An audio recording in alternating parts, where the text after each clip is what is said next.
5 राज्यों में हुए विधानसभा चुनाव के परिणाम आ चुके हैं। देर रात तक काउंटिंग हुई। नमस्कार, मेरा नाम है प्रभात और आप सभी का बहुत बहुत स्वागत है मेरे इस खास डिजिटल प्लेटफॉर्म प्रभात ऑफिशियल न्यूज़ में। और आज हम चर्चा करने जा रहे हैं उन 5 राज्यों के चुनाव को लेकर के। असम में पूर्णपेन हिमंत विश्वकर्मा जो फिर से मुख्यमंत्री बनने जा रहे हैं, पूर्ण बहुमत मिला है। दूसरी ओर जो सबसे चर्चा का विषय रहा, वह चर्चा का विषय रहा पश्चिम बंगाल। दरअसल पश्चिम बंगाल में वर्ष 2011 में ममता बनर्जी की सरकार बनी थी, टीएमसी की सरकार बनी थी और तब से लेकर के आज तक सबसे ज़्यादा विवादों में रहा। दरअसल पश्चिम बंगाल में कुछ हुआ भी ऐसा जिसको लेकर के पश्चिम बंगाल की चर्चा लगातार होती रही, चाहे वो आरजीकर का मामला हो, जो स्टूडेंट की हत्या हुई थी, जो डॉक्टर की हत्या हुई थी, या फिर राष्ट्रपति के स्वागत का मामला हो, या फिर प्रधानमंत्री और ममता बनर्जी के सीधी टक्कर का मामला हो, या फिर अभिषेक बनर्जी जो ममता बनर्जी के भतीजे हैं, उनसे अमित शाह को चुनौती देने का वीडियो वायरल हो। यह तमाम चीज़ें काफ़ी सुर्खियों में रही। आपको मैं बता दूं कि पश्चिम बंगाल में आयुष्मान कार्ड, प्रधानमंत्री का कोई भी योजना हो, प्रधानमंत्री का कोई भी योजना पश्चिम बंगाल में नहीं चलता। यानी पश्चिम बंगाल की सरकार ममता बनर्जी एक अलग स्कीम चलाती है और केंद्र के स्कीम को वहाँ चलने नहीं देती है, और यह लगभग चल भी नहीं रहा था। लेकिन अब जैसे ही 206 सीट आ चुका है, उसके बाद से लगता है जैसे सब कुछ पश्चिम बंगाल में अब बीजेपी के पाले में जाता हुआ दिख रहा है। जैसे ही सरकार बनी उसी तरह आपको एक खबर दिखी होगी कि वहाँ एक मंदिर खुला जो बरसों से बंद था। अब वो बंद क्यों था?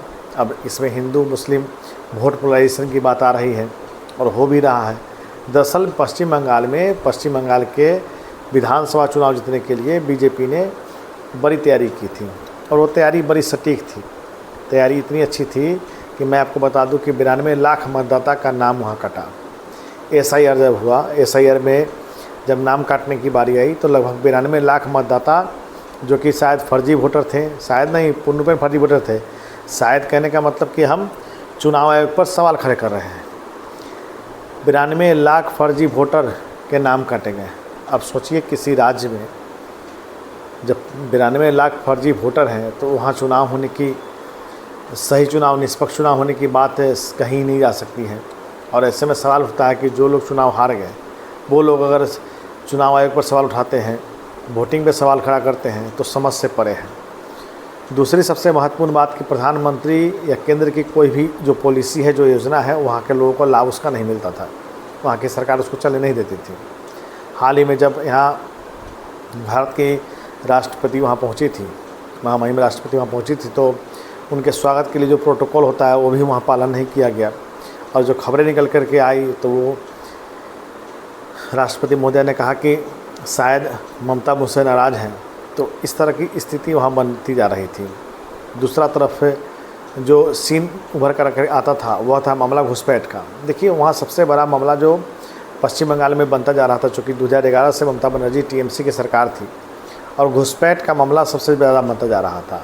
और यही घुसपैठ और कई सारी चीज़ें पश्चिम बंगाल के सरकार के टीएमसी के पतन का, टीएमसी के हारने का कारण बनी। तृणमूल कांग्रेस की एक ही जगह सरकार थी 2011 में पश्चिम बंगाल में। ममता बनर्जी मुख्यमंत्री बनी और वर्ष 2011 से वो अब तक मुख्यमंत्री थी। आज की खबर मैं बता दूं, अभी जो ब्रेकिंग चल रही है उसमें ममता बनर्जी ने साफ कह दिया है कि मैं मुख्यमंत्री पद से इस्तीफा नहीं दूंगी, मैं हारी नहीं हूँ, मुझे हराया गया है। राजभवन जाने का सवाल ही नहीं पैदा होता। तो ऐसे में कई चैनलों पर यह डिबेट हो रहा है और डिबेट में इस बात की चर्चा हो रही है कि ममता बनर्जी का बयान यह सामने आया है। अब ऐसे में सवाल यह उठता है कि आगे अब क्या होगा। आगे जो भी हो, विशेषज्ञ का जो भी राय है, राज्यपाल की तरफ से जो भी खबरें निकल कर सामने आएगी उसको हम जरूर आपसे साझा करेंगे। लेकिन पश्चिम बंगाल चुनाव पर सबसे ज़्यादा नज़र थी। वह पश्चिम बंगाल, जिस पश्चिम बंगाल को जीतने के लिए बीजेपी लगातार वहाँ कैंपेन करती थी। इस बार खुद गृह मंत्री अमित शाह पश्चिम बंगाल में रह करके, कोलकाता में रह करके वो कैंपेन कर रहे थे। अपनी सीट, खुद की सीट ममता बनर्जी हार गई है और वहीं से भाजपा के जो कद्दावर नेता शुभेंदु अधिकारी, वो वहाँ से चुनाव जीत चुके हैं। दूसरी सबसे महत्वपूर्ण खबर यह है पश्चिम बंगाल की कि आखिर पश्चिम बंगाल में टीएमसी के हारने का कारण क्या बनी। दरअसल देखिए पूरा गणित समझिए, 206 या 7 सीट का जितने की बात सामने आ रही बीजेपी को, ही 100 से नीचे सीट पर अभी टीएमसी है। दरअसल एक अहंकार था इन नेताओं के बीच में, और यह नेता इतने अहंकार से बात करते थे, लोगों के बीच बोलते थे 10 सेकंड के लिए पुलिस हटा लूँगी तो एक समुदाय के लोग फलाने समुदाय को वे कर देंगे, 1 मिनट के लिए मैं पुलिस हटा लूँगी तो वे कर देंगे, वो कर देंगे। तो कहीं ना कहीं वोट की राजनीति ममता बनर्जी ने बखूबी की, और इसका नतीजा यह रहा कि ममता बनर्जी एक लंबे समय तक मुख्यमंत्री भी रही, और इसका नतीजा यह भी आया कि इस बार के चुनाव में वो हार गई। अब टीएमसी सत्ता से काफ़ी दूर है। बीजेपी के जीतने के बाद वहाँ स्थानीय लोग जश्न मना रहे हैं, कहीं पर मंदिर खोले जा रहे हैं जो मंदिर वर्षों से बंद था, कहीं पर लोग होली मना रहे हैं। तो एक ऐसा माहौल पश्चिम बंगाल में देखने को मिल रहा है जैसा माहौल अमूमन पार्टी मुख्यालयों में होता है, पार्टी कार्यालयों में होता है। और यह अमूमन तस्वीर पश्चिम बंगाल के कई जगहों से आ रही है। तो ऐसे में सवाल यह उठता है कि जिस दमनकारी नीति को अपना करके पश्चिम बंगाल में ममता बनर्जी राज कर रही थी, जिन बातों को सामने रख कर के पश्चिम बंगाल में ममता बनर्जी शासन कर रही थी, कहीं न कहीं वहाँ के लोगों को यह नागवार गुजरा, और आज पश्चिम बंगाल में ममता बनर्जी सत्ता से दूर हो गई। यह इतिहास रहा है पश्चिम बंगाल का कि जब जब कोई शासन में आया है तो लंबे समय तक रहा है, और जब भी कोई सत्ता से दूर हुआ है फिर वापस नहीं लौटा है। आप वाम दल का उदाहरण ले लीजिए, या आने वाले टीएमसी का देख लीजिए। चूँकि टीएमसी ने जो राजनीति की वहाँ पर ऐसा कोई स्कोप भी नहीं कि वो अन्य राज्यों में राजनीति कर सके या किसी पार्टी के साथ वो गठबंधन कर सके। ऐसा कोई भी भविष्य, कोई भी फ्यूचर टीएमसी का नज़र नहीं आता, न टीएमसी के नेताओं का, न टीएमसी के नीतियों का। तो ऐसे में माना जाए कि जिस तरह से वाम दल का सुफरा साफ पश्चिम बंगाल से हो गया, बुद्धदेव भट्टाचार्य भी काफ़ी लंबे समय तक मुख्यमंत्री रहे, ममता बनर्जी भी काफ़ी लंबे समय तक रही। लेकिन याद कीजिए, जब बुद्धदेव भट्टाचार्य वहाँ के मुख्यमंत्री हुआ करते थे, और वाम दल जो हर राज्य में अपनी उपस्थिति दर्ज करा चुका था, राजनीति होती थी, उनके नेता आंदोलन करते थे और आज भी बखूबी कर रहे हैं, लेकिन कहीं भी टीएमसी का कार्यकर्ता या नेता अन्य राज्यों में दिखाई देता ही नहीं। तो माना जाए कि अगर जो भी सत्ता से दूर हुआ है पश्चिम बंगाल की राजनीति से, वो दोबारा लौट नहीं सका है। यह बात दिगर है कि चुनाव हारने के बाद ममता बनर्जी ये कह रही है कि हम वापस जल्द लौटेंगे। अब जल्द लौटने में तो कोई ऐसा समय है नहीं कि 1-2 दिन में लौटेंगे, 1-2 साल में लौटेंगे, क्योंकि पूर्ण बहुमत की सरकार पश्चिम बंगाल में बनी है, और पूर्ण बहुमत की सरकार बनने के बाद अब फिर 5 साल के बाद चुनाव होना है।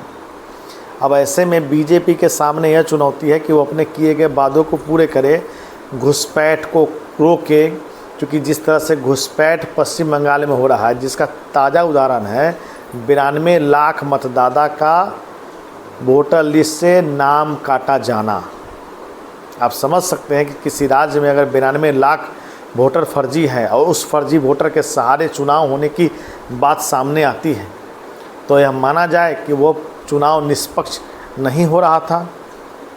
धन्यवाद कहिए इस बार के निर्वाचन आयोग को, चुनाव आयोग को, जिसने मुस्तैदी से सीआरपीएफ पैरामिलिट्री फोर्सेस को काफ़ी संख्या में भर करके चुनाव कराया।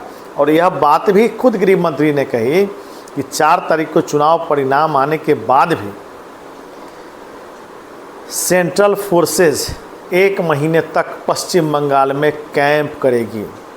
वह इसलिए कहा गया कि यदि बीजेपी सत्ता में नहीं आती, टीएमसी जीत जाती, तो टीएमसी के जो कथित कार्यकर्ता हैं और नेता हैं वे गुंडागर्दी करते थे।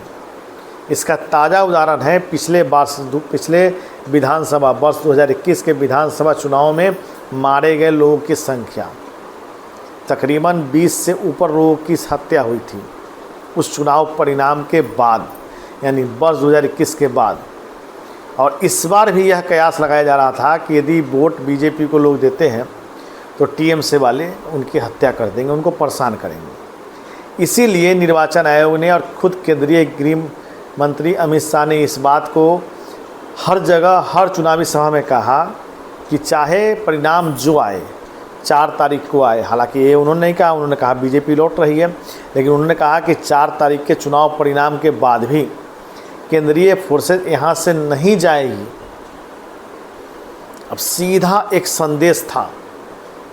तो इस संदेश के बीच, इस बातों के बीच निष्कर्ष यह निकल कर आ रहा था कि टीएमसी वाले वाकई में राज्य के हालात को बदतर बना के रखा था उन्होंने।